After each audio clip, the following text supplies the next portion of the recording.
You're listening to Your Purpose and Business podcast, where we connect you to possibilities.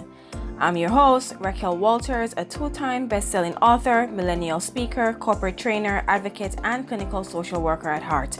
Your Purpose and Business podcast will connect you with everyday successful people who will share their impactful stories, insights, challenges, failures, and triumphs on how they're navigating the working world, whether by climbing the 9-to-5 corporate ladder or starting, growing, and scaling their business.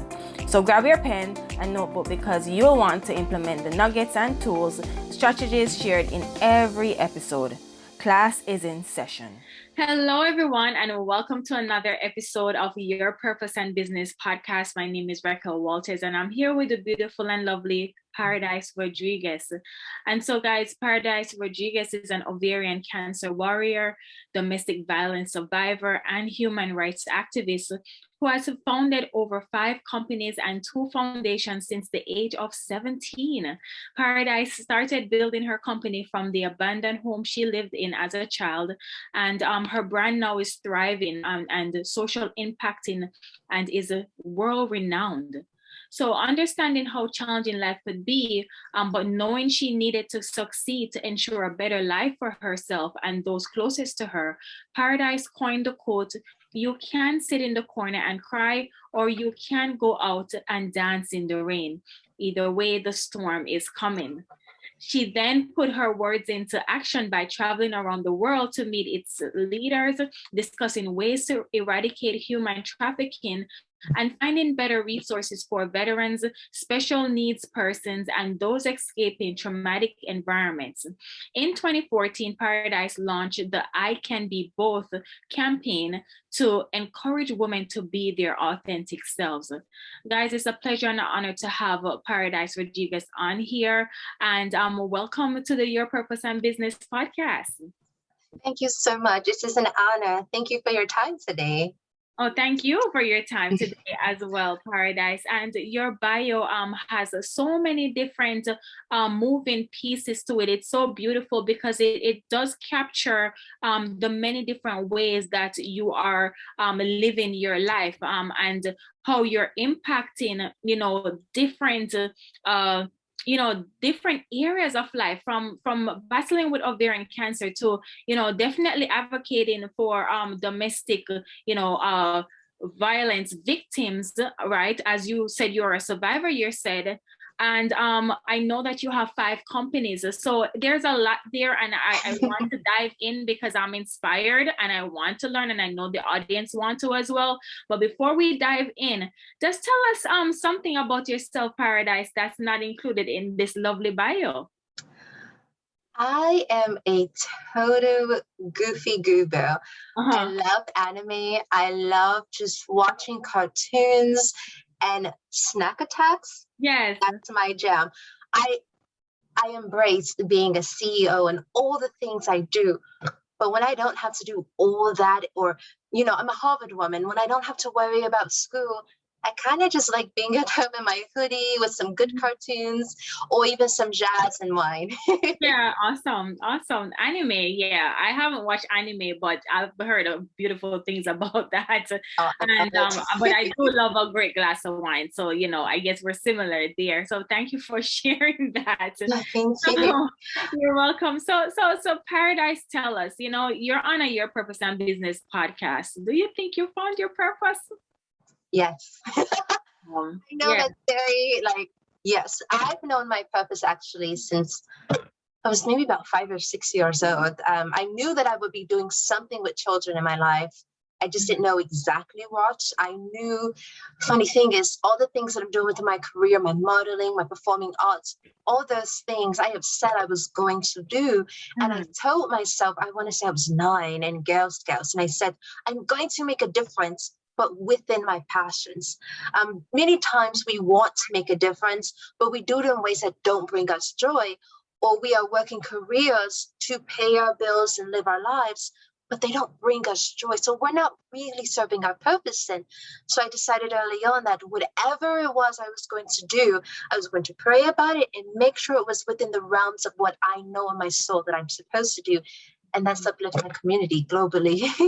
Yeah. I mean, that's amazing. And, congratulations on finding your purpose, because a lot of the audience that listen to this podcast, they're still on that journey. And I know purpose for everybody looks different. Yes. But there's one thing that stood out to me. You said in your bio, your quote that you use often: you can sit in the corner and cry, right? Or Yes. you can go out and dance in the rain. Either way, the storm is coming. And if you could just tell us a little bit more of what motivates you, or what inspired you to coin that phrase that, I'm assuming based on researching you and watching you, and it's including your bio, that you use everywhere just to encourage Yes. yourself. What's the story behind that? Well, it's a bit of a sad story. My siblings and I were living in a house. We didn't have electricity, water, just no utilities. We barely had food. We were literally grilling hot dogs and macaroni and cheese on the barbecue grill, or getting wood and putting in the fireplace to keep warm, or anything like that. And it was an exhausting time for us. Finally, I told my brothers, I said, okay, you know what? Let's go outside and we're going to have fun, because things have been hot nonstop. I was still in high school at the time, so I didn't really have the time to say, hey, let's go play. So I said, okay, you know what? On Thursday, we're going to go play. But then it started storming. And when it rains, it sometimes pours, especially in Georgia. And so my little brother sat on the porch with me. He goes, great, now it's raining. And I just felt bad. We were running out of food. We were literally on our last pack of hot dogs. We had no more mac and cheese left, no running water. And I said, what am I going to do? Well, I looked at them and I said, you can sit in the corner and cry, or you can go out and dance in the rain. Either way, the storm is coming. And I took some shampoo and poured it in their hair, and we danced and played in the rain and got all muddy, and it was not the greatest idea because we had soap everywhere, but it was fun, and it took the pressure off two little children. Yes, I was a child myself, but they were even younger, and it was hard for them to understand, why are we struggling like this? Why don't we have stable parents in our lives and things like that? For me, it was just the perfect moment to say, listen, we got to make do with what we got. But you tell a child, a 3-year-old, that they're just like, what? Why can't you make this happen? So I showed them that anytime, anywhere, no matter what's happening, you can find something positive. And this phrase I just held with me, and it blossomed into so much more than I ever thought it would. It was just something I was saying to them at the time. But throughout my life, I found that I kept repeating this to myself and to my peers, that, hey, this sucks. It's going to. We have no control over how much this sucks, but we do have control over how we respond to it and how we allow ourselves to carry through this. Right now, I am fighting cancer for the 3rd time. I am not in the best mood about all of this, because I was supposed to be celebrating being 3 years free of cancer, and said we are starting over. I took the time, I grieved, and then I said, the storm's going to happen anyway. Oh, okay, I have no control over what my body is doing, but I can't control the things around my body. I went ahead and started school again this semester. I wasn't sure if I was going to do fall semester. I went ahead and pushed my businesses further. I continued to focus on the things that I could control, which primarily was my reactions to what was happening. And then I decided to take a break and go, this is happening for a reason, whether I understand it or not. I'm going to be calm and I'm going to listen, but I'm also going to take action, because no matter what, this is happening. And it's just one of those things that you can take anywhere with your life and apply it. And it kind of gives you a, are we going or not moment. Right. And thank you for sharing with us. And, of course, I know you're not looking for any sympathy or anything, because, but definitely we know that the things will work itself out. It always does. Right. And, just hearing you, just your courageousness and your bravery. I mean, it just speaks volumes, because I'm listening to you and I'm also thinking about the many different people out there who are going through something, whether it is that they can't find food, they can't pay their bills, they don't know what where the next paycheck is coming from, or they're dealing with an illness as well, or whatever it is, they lost a relationship. I mean, this too shall pass, and that you're in the storm. So one thing that you said was that, okay, shift your perspective to what it is that I can control, because at the end of the day, those are the things that's going to keep you motivated to push forward. And so there's a lot of gratitude in that. There's a lot of resilience in what you just said, but also hearing a piece of your story from definitely not necessarily being brought up in a stable home environment, to dealing with an illness, to building out your businesses, which we're going to get to. I mean, your story is just so inspirational, Paradise. There's so many different ways that we can dissect this. But, I want to find out at the core of everything that you're doing. I mean, what drives you? What motivates you? Is that a fair question to ask? Oh, absolutely. Yeah. For me, I refuse to be starving again. I refuse not to have a roof over my head again. And I refuse that the people that I can, help, I refuse to allow someone else to feel the way I felt. Transparency, because of all the things I went through as a child, I grew up severely depressed, and I had suicidal tendencies growing up. There was very few action behind it, but in my heart, I knew I don't want to be here. I don't want to do this. The only thing that kept me on this planet were my siblings. The fact that I knew that this isn't about me. I have to be here for them. So put my emotions aside and find a healthier way to cope. Because if I go, who's going to be there for them? And it's kind of stayed with me. I'm very much a caregiver and caretaker.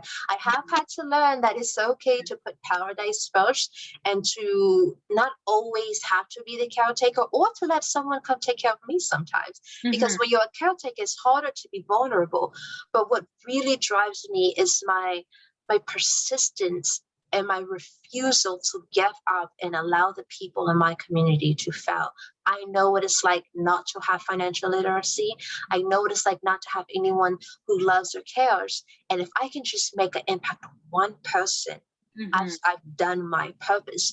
So I can't sit here and I'm dealing with cancer. I can't play woe is me. Like, yes, these are very serious circumstances for me, but it's a bigger picture. I'm here for a reason. And when I look out and I know that there's other young girls who grew up not knowing what ovarian cancer was, that didn't have a female role model in their lives, how dare I play pity party when my God has put me here and allowed me to remain for a reason. So my faith is what really drives me, my faith and my persistence to make a great difference. I love it. And guys, there's so many gems here. I know that, her story will definitely assist you with whatever it is that's going on in your life. I want to touch on something on Paradise. I mean, you started 2 companies and 2 foundations.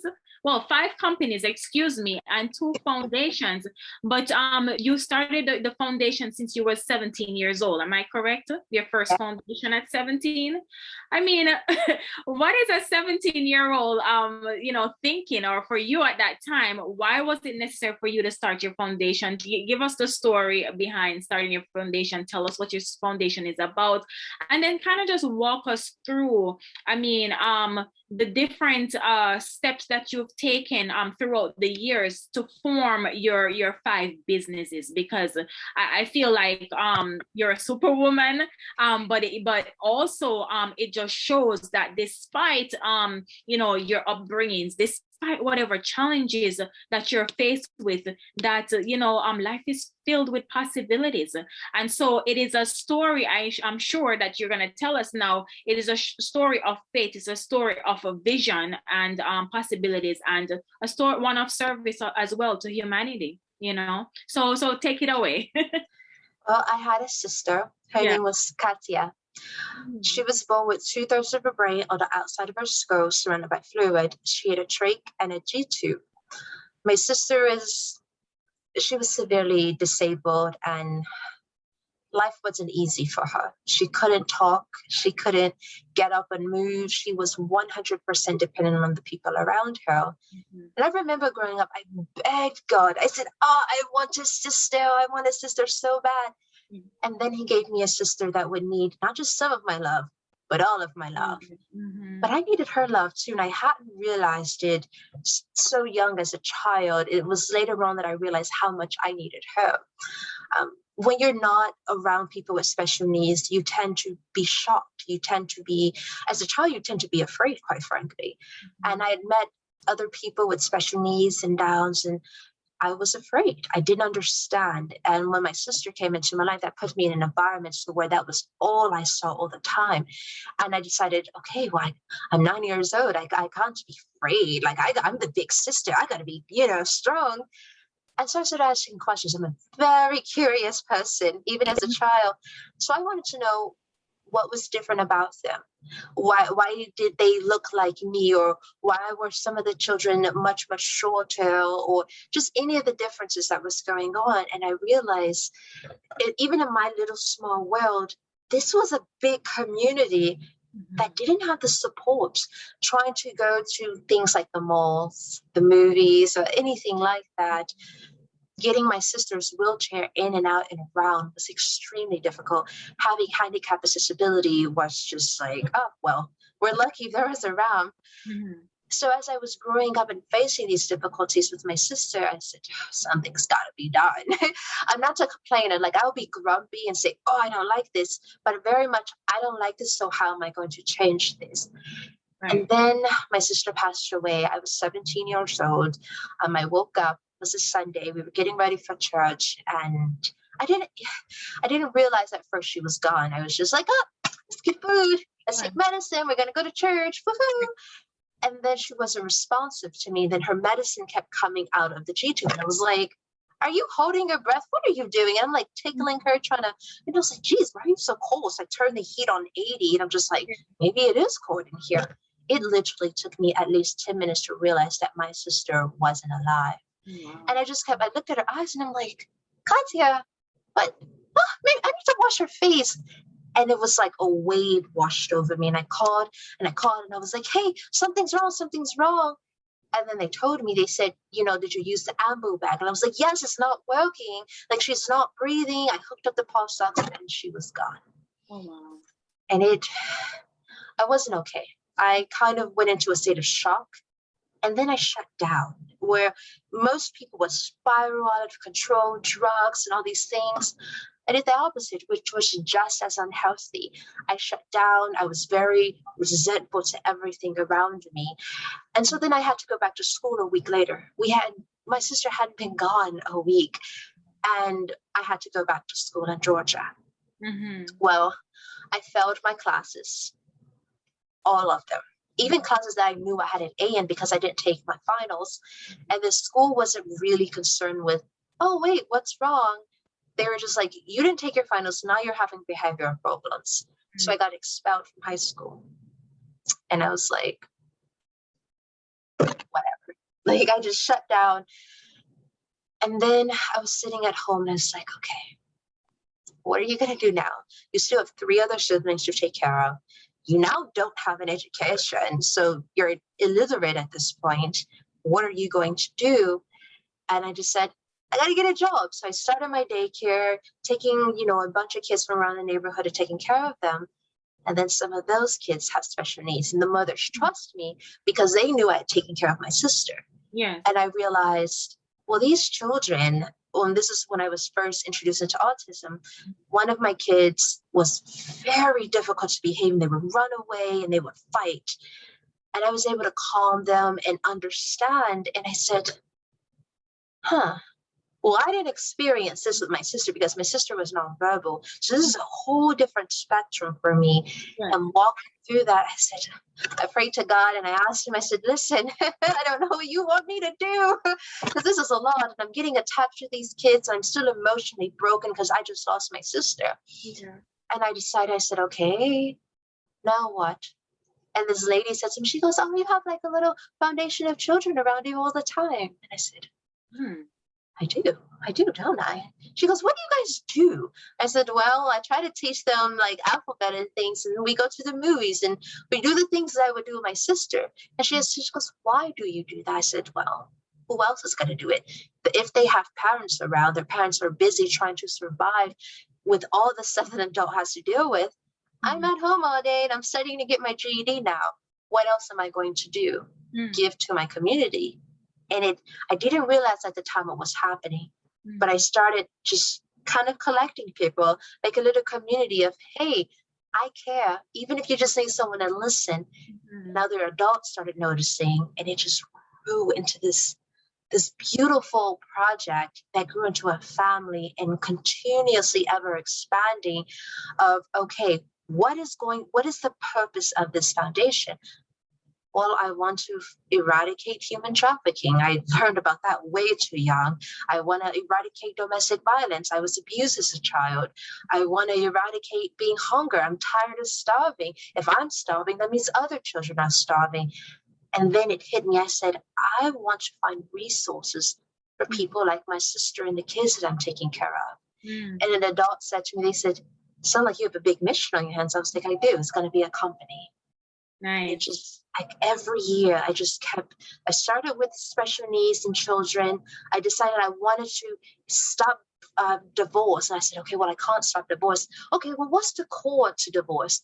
Oh, people's problems internally. We're pain, we're hurting, we haven't healed. Okay, how can I help that? Because some of the kids I'm taking care of, their problem is their parents are fighting and becoming domestically violent because they're dealing with so much. So I can just listen and help. And it just, it grew and it grew. The sole purpose of my foundation is to make a global collective impact, to bring us from here, to stop surviving and start thriving beyond what's expected. As you'll know, in our community, mental health is not always taken seriously. Financial literacy is not always understood and taught to the next generation. I want to change that. The reason I grew up poor, even as a young adult, was because I didn't know how to balance a checkbook. I was literally, as a child, counting my money. Okay, boom, that's done. But I didn't know that I needed to write it all down and, keep it in order. So I decided, well, my community won't be the community continuing that. I'm cutting that generational curse right now. What's next? Okay, mental health, especially in young Black men. What's hurting? Talk to me. I don't want to fix you. I want to hear you. Not just hear you, but I want to listen to the core of what's going on.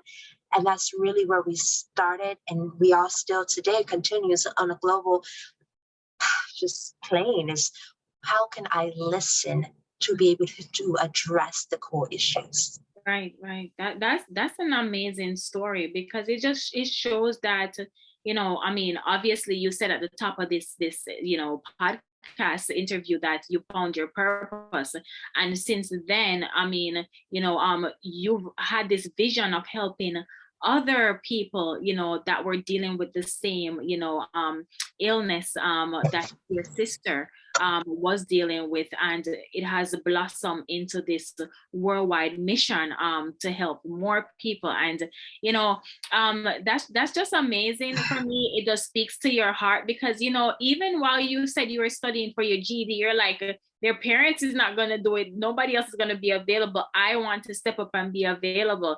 I mean, that's just special. And the reason why I said that is because a lot of 17, 18-year-olds, they're not thinking about how can I impact the world, you know what I mean? They're more thinking about, okay, they're themselves and probably want to hang out and party and all of that. But you already had a mission on your heart.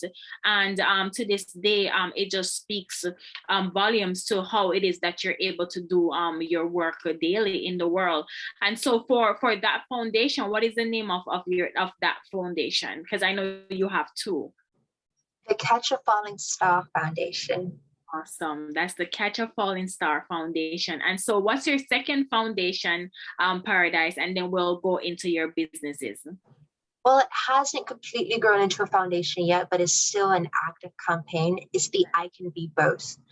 I am a Harvard woman, but I'm also a model. Yes. And I was told to my face that I couldn't be taken seriously as a woman in a higher educational society because I was running around in bikinis and makeup and fashion. And then I was mocked by other fashion industry peers that, oh, you're a nerd, you're this, you're that. And I said, wait, darling, do you not understand that I can be both? I can figure out how to eradicate human trafficking, figure out how to educate women around the world about ovarian cancer while I wear my Jimmy Choos. You know, there's nothing wrong. And I realized early on that our beauty is a tool. I believe firmly in utilizing all the tools at your disposal. So if you have a gift for gab or you're exceptionally attractive, people tend to stop and listen. They may not take you seriously right away, especially when your name is Paradise, but they will stop and they will appear to pay attention. Then my intellect feeds into the conversation. Now that I have your attention, let me show you where we're going from here. And I've used that tool and what I call my inner power forward. It's just like a packaging. It's like an advertisement. When you look at a store and you look at, say, a burger and it looks really good, and you're just like, oh, geez, all right. But then you taste it and you're just like, oh my gosh. And now that person who's eating that burger has now become inspired to be a chef and beyond just by their attention being captured. That's what I find is our power, and that we can be intellectually stimulated and embrace our beauty too. I believe that we have to be more than just another pretty face, but there's nothing wrong with feeling good and confidence and unapologetic in our goddessness. Yeah, I love that. I'm here for it. I'm really here for it. That it's so true, and it's empowering because you can have it both, and you can have it all. And I really don't subscribe to society thinking that you should choose. I believe in living out all your multi passions. Life is not about existing and being boring. It's about being creative and expansive, and doing every single thing that you're interested in, you know what I mean, and helping people in the process while having fun. So I am here for that. I love that, and I love that you represent that as well. And so Paradise, tell us about your businesses, because I know that you have is it a media marketing business aspect, but I'll just let you speak on your businesses. So I own several companies. PRM Innovation is a full-on business solutions innovation, but we also, for free, teach financial literacy, which is the foundational requirements to survive and begin to thrive in this world, in the world of business. You can't do anything without financial literacy. And so the PRM innovations, whether you are a brand like Coca-Cola and you just need some marketing, or you're a random person who has decided that they want to make this dream come true, but they don't know where to start. We do it all: website, SEO, business plan, marketing contracts, everything, HR. We put together the foundational needs and we show you how to do it yourself, so you're not always dependent on us doing it for you. And like I said, on the backside, we do teach financial literacy to those who are trying to grow and thrive. And then if you already have a business that's failing, that's where we begin. Where do you understand the business, the math? Right. The other business is the Artemis collections. We have Artemis Beauty, which is my vegan beauty cosmetics. And this year we're coming out with our foundations. I'm very excited. When you go through chemo and cancer, your skin gets really kind of iffy. And so it was hard finding quality makeup that was environmentally friendly and not tested on animals that was great for my skin. Again, instead of me complaining about it, I decided to do something. I said, okay, well, how can I do this? I have some peers that go to MIT and other schools. I said, guys, work with me on these formulas. What do we do? I want to wear makeup. Yes. So let's do this. And I'm sure I'm not the only one having these problems. Yes. So we established Artemis Beauty. The Artemis Couture, I create little jewelry pieces, and then we take the proceeds and we donate them. Artemis Couture was born out of, I'm a pageant girl. I am the current Miss World International Ambassador. Awesome. Thank you. And I grew up poor, extremely poor. So my love for pageantry wasn't always met well because I couldn't afford the dresses, the accessories, everything. So I created a jewelry and couture line that the money and the items can then go to other pageant queens and kings as well that are wanting to do this but can't necessarily afford. Pageantry is a great platform. So if you're wanting to learn self-confidence or public speaking, it's a great place to start. And I think everyone deserves that opportunity. So we have the Artemis collections. Then we have Artemis skin. Okay. Again, during doing chemo and everything, my skin, I have eczema and I needed vegan, environmentally friendly, just safe products. My skin was breaking out, and I'm a picker. If I see a zit, I'm like, I gotta make it go away, and it was just making it worse. The stress was making it worse. So I said, okay, what can I do? How can I make this better? And I decided to develop a skincare line for people like me that can do that can clear their skin without weighing it down. Right. And then we have Artemis wines, my baby.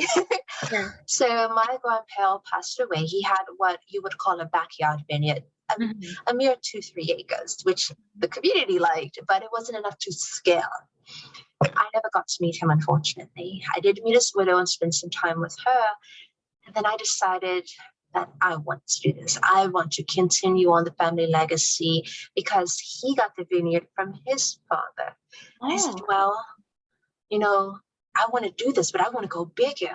I want to create jobs. And I said, oh my gosh, the work that I do here can give people jobs.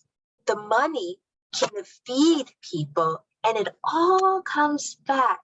All of it does.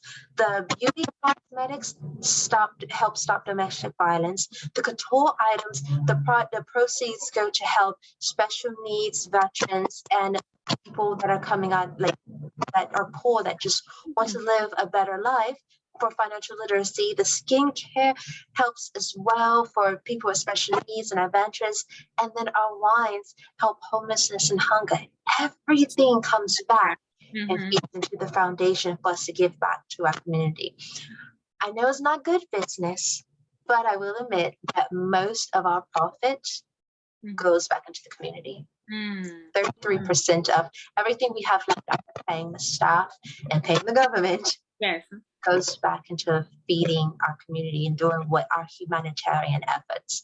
And that's the same thing as Artemis is my baby. We're working on it. I am hoping to open a lounge restaurant where we provide free mental health services daily. Yes. And I'm French, I'm French and Spaniard.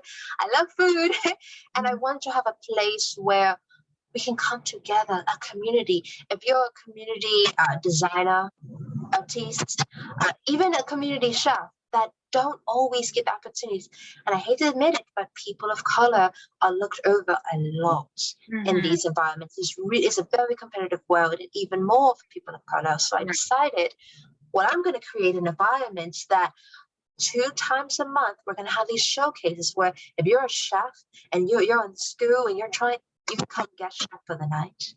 And then half of the tips and proceeds will come to help you, whether you're in school or establishing your business. And then they will go to help our mental health services and feed the community. But the same thing with the fashion designers, the painters, artists, rappers, singers, poetry artists. I want a place for us, for a community, just empowerment, but also really high quality food and wine. Yeah, of course. We have Goals Social. Goals Social is something I've been working on for a while. It's just a members only social club. It is grateful, outstanding, ambitious leaders of society. They are people like me who sometimes come from nothing, or people that sometimes come from everything, but we want to make a true impact on our community. Not just smile and wave for the cameras when we're like handing a sandwich to someone, but figure out, okay, this person needs to eat now, so we're going to solve this. We're going to feed this person and get them off the street tonight.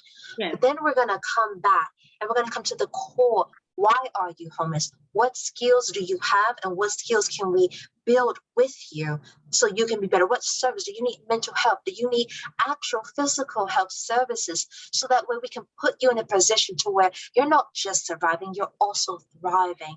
And also goals social creates an environment to where social work can be heavy. It can be very daunting, especially on our spirit. So we are a community for each other to say, hey, brother, sister, person, I'm having a hard day today and I need someone to talk to.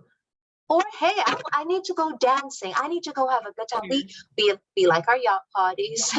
Sometimes we get yachts donated to us. So then we'll do a fundraiser on the yacht, collect the money and whatever cause we're working on, and we'll donate it to that. And then after, it's like, all right, guys, let's pop a bottle of champagne and really be proud of ourselves. I am teaching, and others are teaching me as well, to be proud of yourself. Like, you've come far, you're doing a great thing. We don't have to be boastful, because most of our community service work you won't see online. I'm very strict about that. This is not, a hype or cloud chasing thing. This is for other people. We can pat ourselves on the back later, but this is bigger than us. But then after, it's okay to feel proud. And that's what Go Social is all about. Wow, amazing. And it just shows how phenomenal you are. And I love how you beautifully, spoke about the different businesses and your foundations, and it's woven together, it all ties into the greater vision and mission of serving humanity. And to be honest with you, Paradise, just listening to your story, even though I know that it wasn't always easy, and you're still going through challenges right now, and I'm sure we all have different challenges that we're going through, but how it is that you have overcame time and time again and has shown resiliency and still have stayed true to that ultimate vision for yourself, even if you were unsure what that would look like, even as young as 17. But the lives that you've impacted so far and will continue to do, I mean, it's just tremendous. It's amazing. And for anyone out there that's listening, I definitely want you to definitely go ahead and see how you can get connected with Paradise and her business, even if it's to donate to her charity, the Catch a Falling Star Foundation. See how you can probably purchase a bottle of wine, and I'm sure that some of the proceeds go towards one of the charities as well. But Paradise, tell us how persons can contact you and connect with you after they've listened to this podcast. Before we do that, I just want to tell you one thing. You asked me something and I didn't know the answer, because sometimes I just am. I just wake up and say, this is what I'm going to do. Yes. But something peculiar just happened in my brain, in my heart. My community is how I do it. You said, how is it that I can, throughout everything I've been through, still continue on? Yes. As much as I impact my community is constantly impacting me. There are people who have absolutely nothing. When I first moved to New York, I didn't know where I was going to live. I didn't have a plan. I woke up on a Sunday, I'm moving to New York. I called my pastor. I said, I'm moving to New York. Wow. That next morning by noon, I was driving to New York. I had no clue what was going to happen. So I slept in my car for that first week. There was a homeless man. Didn't bother me, didn't ask me for anything. He had noticed that I was in my car all day. I was making a plan for, okay, I'm here. What am I going to do? And he knocked on my, he goes, you need some water. And I hadn't even realized. I hadn't stopped to eat. I hadn't stopped to drink. I said, okay. He's not wrong. And he goes, come on. And he took me to this restaurant where they sometimes give him a meal. He said, sit down. Are you okay? And I said, I'm okay. And I told him what was happening. He goes, so technically you're homeless. I said, for now, yeah. He goes, you're going to be okay. I said, how do you know? He goes, you're sleeping in your car right now. You just woke up and drove to New York. I said, you're right. And he gave me not just words, but encouragement. He gave me hope. And the rest of that week, every night, now I am a woman, and so I was not comfortable, with this guy always around me. And he told me, he goes, I'm not, because I invited him. He says, I'm not going to sit in the car with you. I'm going to stand here and make sure you're okay. Oh, wow. And every night he would sleep next to my car. So one night, this guy was knocking on my car when trying to make me move. And the homeless guy, his name was Jack, he got up. He says, leave her alone. She's with me. She's fine. Leave her alone. The guy was like, oh, she can't sit here. She's always parked there. He goes, leave her alone. And I never had someone stand up for me like that. And I decided from then, I said, I gotta, he's right. I gotta do this. This isn't safe. He's right. I can't continue on like this. And so a few days later, I was able to get myself to a place because I woke up and decided I didn't have a plan. Yeah. My community impacts me. They're teaching me patience. They're teaching me understanding, and they're teaching me to keep fighting forward. When I had surgery on the 26th of August, the people that were in my building, they were like the doorman and things, they were encouraging me forward. So this is bigger than just Paradise being resilient and strong. What they're giving me, I have an obligation to give back. It's bigger than just me wanting to feel good and do something. Yeah, I love that. Oh my gosh, it's so powerful. And what a story, Paradise. What a story. It's like Jack was a guardian angel in this. Yes, exactly. Yeah, wow. God was the people meant for you in your life for a reason. We often may not understand it when it's happening. We're kind of just like, why is this happening? Or what does this person want? And then we realize later on, like Jack has now got a house. He's taken care of. He's living in upstate New Jersey. Great man. Awesome. But I didn't understand, why was this guy who was a homeless vet, who had nothing, why did he care about me? And then that gave me hope to go out. And he was the one to tell me how bad homelessness and mental health and how bad the shelters were here. It was him educating me about the new place I was living in. Yeah. And that furthered what I came here to do. I didn't know why I wanted to move to New York, but now I do. And it was because God brought that man into my life to educate and enlighten me. So you're absolutely right. When you need it, the people, they show up. But to answer your question, people can easily Google me, Paradise Rodriquez-Bordeaux, or just Paradise Rodriguez. I know my last name's kind of long. And on all social media, my handles are Paradise, TROUVER Paradise. And it's very easy to find me. If you are a person who's suffering from mental health issues, suicide, depression, you need to reach out to someone. The foundation has a hotline, a 24-hour hotline that we will come, even if it's just someone to come sit with you. Or it doesn't have to be you. It can be that your child is having behavioral moments and you're at your wit's end and you just need someone to come to sit with you. Right. We are here. We are here to listen and work, not for you, but with you. Also, any of the websites, everything feeds back into the foundation and into my personal website, to where I'm always able to be reached, especially for emergencies. Yes, awesome, amazing. And Paradise, it's just an honor and a pleasure again to have you on the Your Purpose and Business podcast. What a story, what a life mission. And I know that you're gonna be continuing with this. The journey continues. And I'm here to support you in any way that I can with the RW Consulting Company and the Your Purpose and Business podcast platform. And so again, guys, remember, be good to yourself always, and I'll catch you in the next episode. Bye for now. Thank you for listening. If you've loved this episode, let's stay in touch. Head over to RachelWalters.com and subscribe to my email list so that I can send you updates on new episodes, exclusive motivational nuggets, and insider knowledge that's only shared when you join our community.